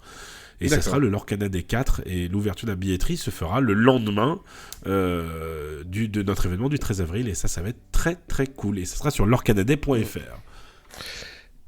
Ah oui, d'accord. Wow, donc carrément un site. Okay, très très précis comme... Oui, très très bien. Oui, Est-ce que c'est venu, ton organisation est venue aux oreilles de Disney ou de Ravensburger, et est-ce que tu as eu un retour de ça? Est-ce qu'ils s'en foutent complètement? Est-ce que tu as eu de l'aide? Est-ce qu'il y a eu un retour de tout ça ou pas du tout? Alors, Ravensburger sont parfaitement au courant de tout ce qu'on fait, parce que je veux qu'ils soient au courant qu'on est en train de travailler avec eux. Je veux qu'ils voient qu'on essaye de faire quelque chose pour les 2 catégories de joueurs de Lorcana.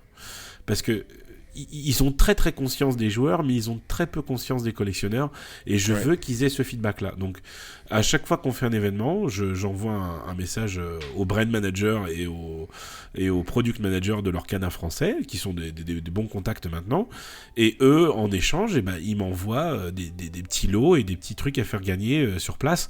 Par exemple, au dernier événement, ils nous avaient envoyé, je crois que c'était 60 pins Mickey de la première édition, donc c'est aujourd'hui une petite pépite pour ceux qui l'ont reçu.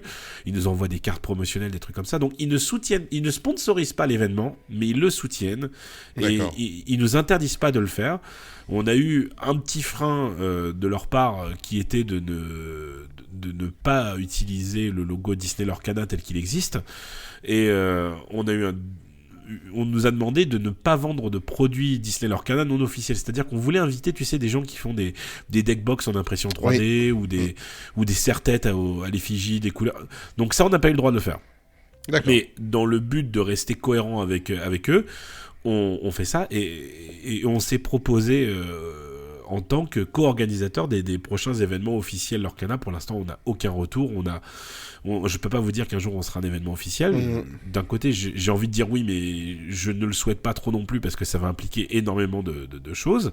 Mais on sait très bien que Lorcana lance les tournois Lorcana officiels dès le mois de mai, et je pense que ils vont avoir besoin de nous à un moment ou à un autre sur les organisations et sur des trucs comme ça. Donc on n'est pas à l'abri de pouvoir collaborer avec eux. Mais en tout cas, nous, on n'a pas de frein de leur part, on a du soutien, et ça, c'est un vrai plaisir. C'est un vrai plaisir de... Ouais, en plus, il faut savoir pour ceux qui ne te connaissent pas, c'est que Jérôme, quand il organise quelque chose, c'est vraiment pas pour te lancer des fleurs, je le pense réellement, et ça se voit de toute façon si on s'intéresse un petit peu à ce que tu fais. Jérôme, il n'a pas de demi-mesure. C'est-à-dire que quand tu organises quelque chose, il y a des camions, il y a du matériel, il y a du matos, il y a de l'humain, parce que tu as beaucoup de gens autour de toi qui t'aident, des proches, des bénévoles et tout ça. Des abonnés, tu es vraiment un moteur en fait, et il y a tout un truc qui s'articule autour de toi. Et c'est vrai que je t'ai suivi par le passé sur d'autres événements et d'autres choses que tu as organisées, mais tu mets les moyens à chaque fois. Donc je pense personnellement, si encore une fois il y a des responsables de l'Orcana qui nous écoutent, ils ont plutôt intérêt à te prendre avec, parce que tu organises très très bien les choses. Enfin, je trouve, c'est mon opinion en tous les cas. Merci beaucoup Olivier, mais c'est exactement ça. C'est tout ce que j'ai appris dans ma carrière et tout ce que j'ai entrepris dans ma carrière, c'était de faire des événements pour les fans, mais c'est fait par des fans. On est des fans Disney. Alors oui, il y en a certains qui me connaissent par rapport à mes vidéos ou même le podcast que je participais avant pour étant la langue de bois en fait, en disant quand je pense que c'est de la merde, je le dis. Mais il faut le dire quand c'est de la merde. Faut pas policher dans le sens du poil.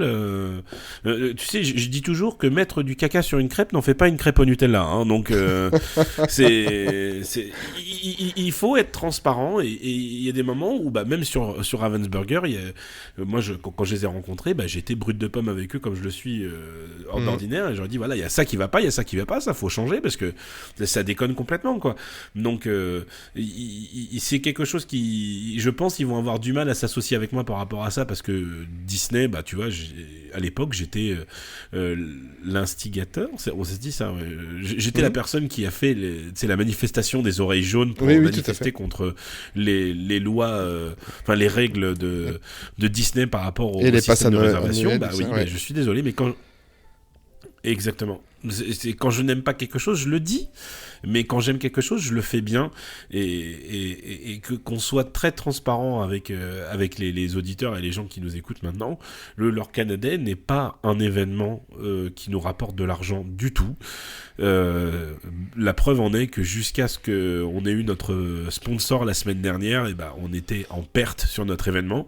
On perdait 2800 €, parce que je vous assure que de louer 1800 mètres carrés à Disney, ça ne coûte pas cacahuète, et puis que ça soit la ville de Val d'Europe, les villes aux entourages ou même Disney ne nous supportent pas financièrement, donc du coup ne soutiennent pas financièrement, donc tout ça vient de notre poche.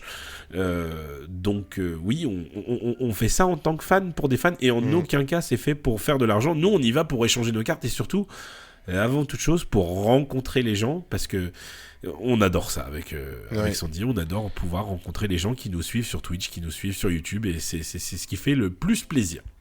Ça se voit parce que, mais ça on en parlera tout à l'heure avec ta chaîne YouTube, mais c'est vrai que la marque de fabrique de Sandy et toi, moi c'est ce que j'adore, et ma femme qui regarde ça, ma femme elle n'est pas du tout YouTube et tout ça, mais forcément comme depuis un mois je regarde beaucoup vos vidéos et tout ça, un truc qui a sauté alors qu'elle regarde ça du coin de l'œil, et ça c'est un compliment que je te fais, c'est que vous êtes naturel, vous êtes brut de décoffrage, vous dites les choses, vous êtes, c'est qu'on regarde une vidéo Disney, qu'on regarde avec ta communauté quand tu as fait le voyage en Italie dans les parcs d'attractions et tout ça, vous êtes des gens bien, vous êtes des gens tout à fait naturels, et moi c'est ce que j'apprécie. Je suis de moins en moins de youtubeurs, et j'ai découvert une communauté, votre communauté, et je te l'ai dit après avoir visionné 2-3 de tes vidéos, tu as une super communauté à votre image, et ça c'est très très important. Mais voilà, c'est ça, on a les abonnés qu'on mérite, c'est-à-dire que quand ta vidéo qui a le plus de vues s'appelle Bellward, ceci est un parc de merde, forcément faut pas t'attendre à voir des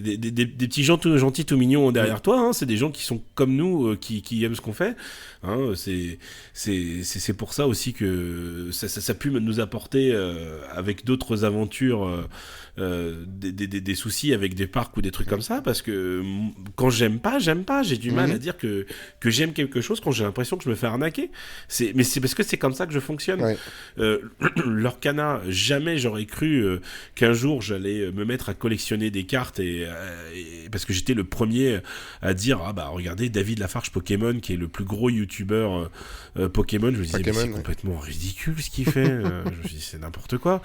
Ouais, mais aujourd'hui, mine de rien, je le comprends, tu vois. Je me dis, j'ai essayé et puis j'ai mordu au truc comme lui, il est mordu. Hein. Je t'assure que, comme tu disais, l'excitation d'ouvrir un booster est réelle et l'appât du gain est réel aussi. Hein. Et quand je dis l'appât du gain, je parle pas de l'argent, je dis l'appât du gain de trouver la perle rare et ultra intéressante. Et il y a des gens qui nous regardent depuis maintenant, depuis le mois d'août, ils attendent qu'une seule chose, c'est qu'on ouvre une carte enchantée devant leurs yeux et on creuse, hein. On creuse, hein, on la trouve pas, hein, donc c'est super agréable et c'est génial. Mais je pense que c'est ça qui freinera potentiellement notre collaboration avec Ravensburger. C'est ce que j'ai déjà eu des retours de la part des officiels de Ravensburger en me disant des fois t'es trash sur tes lives. Je fais est-ce que vous allez m'empêcher d'acheter du Lorcana? Non, vous ne pouvez pas. Bon, alors je vais continuer à faire ce que je veux. Donc, et le jour où j'en aurai plein le cul et que je trouverai ce qu'ils font, ça sera nul à chier, mais je dirais, voilà, c'est fini, on va passer à autre chose. C'est comme ça. Ne changez rien, surtout pas. Pour revenir à Lorcana, tu parlais tout à l'heure d'événements officiels. Est-ce qu'il y a quelque chose d'organisé à ce niveau-là, sous une fédération, je mets des guillemets, hein, ou une ligue officielle de tournois? Ça existe, ça? Ils ont organisé ça? Alors, déjà, il faut savoir que sur tous les sets, tu as ce qu'on appelle des ligues. C'est-à-dire que tu peux aller dans des boutiques à côté de chez toi. Et une fois de plus, la meilleure source, c'est lorcana.com, où tu vas pouvoir trouver où est-ce que tu peux jouer à une ligue, où c'est des tournois internes dans chaque boutique. Et là, à partir de mai, ils vont faire les premiers Disney Lorcana Challenge. Donc, c'est-à-dire, c'est les vrais tournois Lorcana. Et là, ils sont en train de planifier pour le mois de mai, si je me souviens bien. C'est au mois de mai et ça sera à Lille Grand Palais. Ça va être le premier tournoi Lorcana et ça va être monstrueux. Hein. C'est Disney qui est derrière ce truc-là. C'est 25 et 26 mai, tu vois. Je suis en train de chercher l'information en même temps que je te parle. 25 et 26 mai au Grand Palais de Lille. C'est le premier tournoi officiel européen de Lorcana. Et les meilleurs joueurs de ce tournoi vont être envoyés aux États-Unis pour jouer contre les meilleurs joueurs américains. Et ça va être... ça peut être considéré comme de l'e-sport ou ce que tu veux, tu vois. Enfin, ça va être un vrai événement dans le joueur. Hein. Comme à l'image de ce que Magic fait aujourd'hui. Magic, tu as des tournois de Magic mondiaux où les meilleurs joueurs européens, asiatiques, américains sont envoyés en Asie, par exemple, pour jouer contre les meilleurs joueurs. Et c'est monstrueux. Et ça, on est derrière ces événements à 100%, quoi. On espère pouvoir un jour accueillir, lors d'un Lorcana Day, un événement comme ça. Mais c'est génialissime. Ce n'est pas près de mourir. Hein. Ce n'est pas près de tomber dans les néants, ces trucs-là. Hein. On peut espérer un jour, entre deux palissades, avoir un tournoi à Disneyland Paris. C'est pour moi la chose la plus logique à faire. Je ne comprends pas que Disney ait annoncé un tournoi au Grand Palais de Lille, alors qu'ils ont le plus grand lieu de réception en Île-de-France, qui est quand même l'hôtel de Newport, où tu peux faire jouer 3000 joueurs dedans. Mais moi, je peux te dire que quand j'organisais les Lorcana Day, j'ai appelé Disney, j'aurais dit coucou, j'aimerais organiser un événement Lorcana. Ils ont dit ouais, non, on est complet pendant 1 an et demi, non merci. Donc ça les intéresse pas clairement, mais je ne comprends pas que ça ne rentre pas en considération. Et peut-être que tu vois, le grand gagnant européen va gagner un séjour au Disneyland Hotel qui vaudra plus cher qu'une carte Elsa, tu vois, on sait pas, on sait pas. Il faut déjà quelques cartes Elsa pour passer 3 jours au Disneyland Hotel, c'est sûr. Ah oui, c'est sûr. Mais écoute, je pense que je vais me passer de la question finale, Jérôme. Sur tes activités, on en a parlé tout à l'heure, mais oui.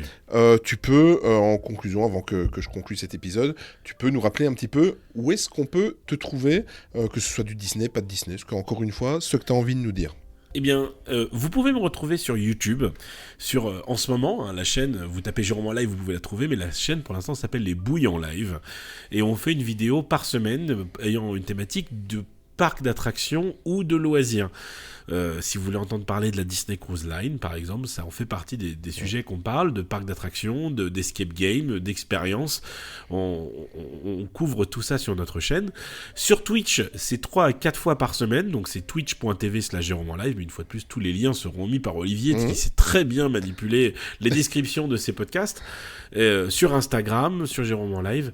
Bref, vous tapez Jérôme en live sur Google, vous allez me trouver et je serai là pour vous accueillir en live ou pas en live, et peut-être même, comme tu l'as précisé tout à l'heure, lors d'un événement en réel. Par exemple, l'année dernière, on a emmené 60 de nos abonnés en Italie, dans les parcs les plus dangereux qui existent en Europe. Et cette année, on emmène 100 personnes à Efteling, Fantasyland et Toverland.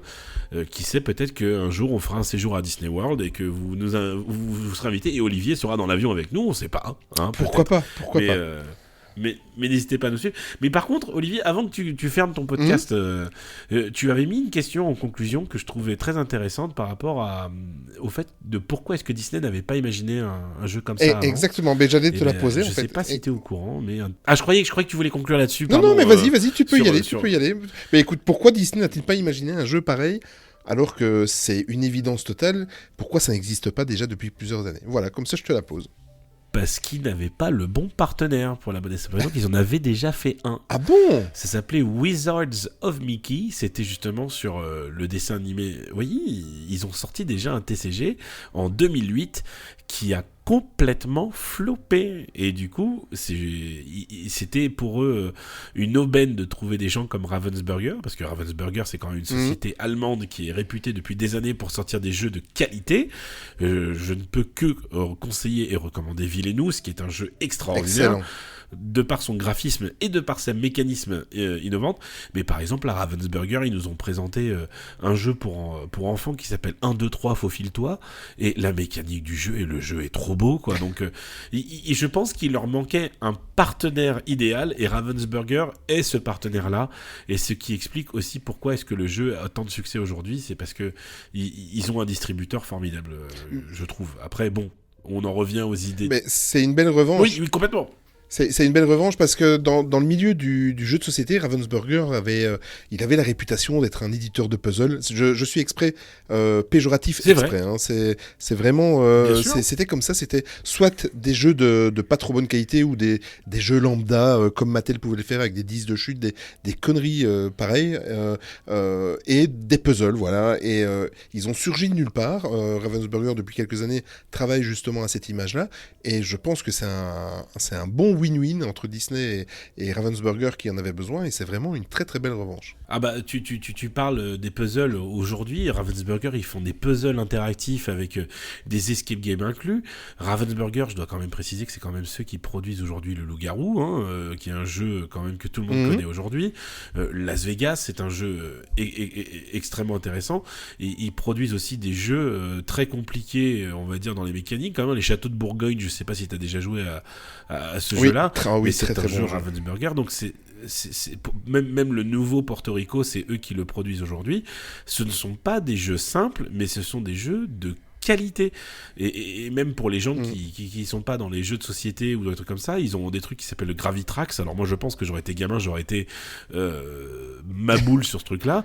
C'est des jeux de billes métallique où tu fais des parcours avec des sauts, avec des ponts ou des trucs comme ça, et c'est génialissime quoi. Les mecs ils sont très sérieux et ils se concentrent sur l'Orcana, beaucoup sur leur TCG, mais on n'est pas à l'abri que Ravensburger nous sorte un autre TCG plus tard, mais en tout cas ce partenariat entre les deux fait preuve. La preuve, aujourd'hui l'Orcana en est là aujourd'hui, et je suis très content qu'ils travaillent avec eux, même s'ils ont eu un départ difficile, même s'ils n'ont pas cru à la puissance de Disney pour un TCG, la preuve est que les erreurs de Wizards of Mickey n'ont pas été répétées sur l'Orcana, quoi. Mais parfait. Mais écoute, merci beaucoup d'être venu me tenir compagnie pour cet épisode, Jérôme. Sincèrement, merci beaucoup. Merci à toi, Olivier, pour cette invitation. Est-ce que tu veux dire un dernier petit mot à nos éditeurs et nos auditrices ? Eh bien, écoutez, je vous souhaite à tous une très bonne ouverture de booster. J'espère que vous allez avoir des belles enchantées, vous allez avoir des belles cartes légendaires en foil. J'espère que je vous ai pas trop noyé avec tous ces termes, mais rappelez-vous que Disney l'Orcana est un jeu très simple, qu'il ne faut pas être millionnaire ni milliardaire pour pouvoir jouer à ce jeu-là, que une fois de plus, avec 20 € et un starter deck, vous pouvez commencer à jouer. Que même si vous êtes intéressé, il y en a à Disneyland Paris. Il y en a même, vous n'êtes même pas obligé d'aller dans le parc. Hein, vous pouvez aller à World of Disney, il y a du Lorcana et vous pouvez jouer avec ça. C'est un très bon jeu. Ça vous permettrait de sortir de la rengaine du Monopoly qui. D'ailleurs, Olivier, je suis désolé de te demander cette question, mais est-ce que tu connais quelqu'un dans ton entourage qui a déjà fini une partie de Monopoly ? Non. Voilà, hein, donc arrêtez de dire que Monopoly est un jeu de société. Moi, je connais personne qui en a fait une partie jusqu'au bout. Mais c'est un jeu ultra intéressant. Et pour nous, les collectionneurs, vous êtes sur des produits qui sont très beaux, avec des illustrations magnifiques, et surtout un challenge de collection vraiment très intéressant. Et je vous invite vraiment à découvrir tout cet univers. Et bien évidemment, bonne écoute de tous les autres podcasts. Hein. Moi, j'ai découvert ton podcast parce que forcément, je te connaissais de MSA, bien évidemment. Mais le podcast que tu as fait avec Alex était extra. Et je suis vraiment très fier et très content que tu m'aies proposé de faire ce podcast avec toi. Merci beaucoup à toi, Olivier. C'est très gentil, ça me touche vraiment. Merci Jérôme, merci à nos auditrices, à nos éditeurs pour l'écoute de mes podcasts. Pour les nombreux retours que vous me faites en MP, franchement, ça fait vraiment plaisir. Il y en a beaucoup qui me suivaient aussi de mon ancien podcast et j'ai des commentaires très très touchants et ça fait vraiment très très plaisir. Un petit coucou à Stéphane qui fait le montage du podcast. Et Stéphane, je te remercie aussi pour ton don PayPal et pour tout le soutien que tu as chaque jour. Et depuis le début, tu es arrivé dans cette histoire de podcast et tu me soutiens et ça fait beaucoup de bien. Surtout quand on fait un podcast où on anime seul, où on monte seul, etc. Tu me donnes un coup de main de fou. Encore merci Jérôme, c'est vraiment un véritable plaisir. Et tu passes le bonjour à la bouille. Et surtout, vous ne changez pas. Vous ne changez jamais. Merci beaucoup Olivier. Ne change pas non plus, c'est très bien. C'est gentil. Merci Jérôme. Ciao. Disneyland is dedicated to the ideals, the dreams, and the hard facts that have created America, with the hope that it will be a source of joy and inspiration for all the world. Thank you. Merci à vous et à vos petites oreilles pour avoir pris un peu de votre temps précieux pour m'écouter. Vous pouvez retrouver le Boudoir de Walt sur la plupart des réseaux sociaux, n'hésitez pas à me rechercher et à vous abonner. Pour ceux et celles qui souhaitent me soutenir, merci de mettre des pouces levés, des étoiles ou les bonnes notes qu'il faut pour me soutenir dans cette nouvelle aventure. C'est super important pour le référencement et c'est gratuit. N'hésitez pas de partager sur vos réseaux sociaux ou auprès de vos amis les épisodes que vous avez préférés. Cela aide grandement à faire connaître le podcast et c'est gratuit également. Les commentaires sous les publications du Boudoir de Walt sont également les bienvenus et j'y répondrai à chaque commentaire. Pour ceux et celles qui veulent me soutenir financièrement, vous trouverez le lien du compte PayPal du Boudoir de Walt dans la description de cet épisode. Rien n'est obligatoire bien entendu, mais cela peut m'aider fortement à faire évoluer qualitativement le podcast en m'aidant pour assumer par exemple les frais d'hébergement ou pour investir dans du matériel de meilleure qualité. On se retrouve très vite pour un nouvel épisode. Vive la passion Disney, je vous embrasse, prenez soin de vous, ciao.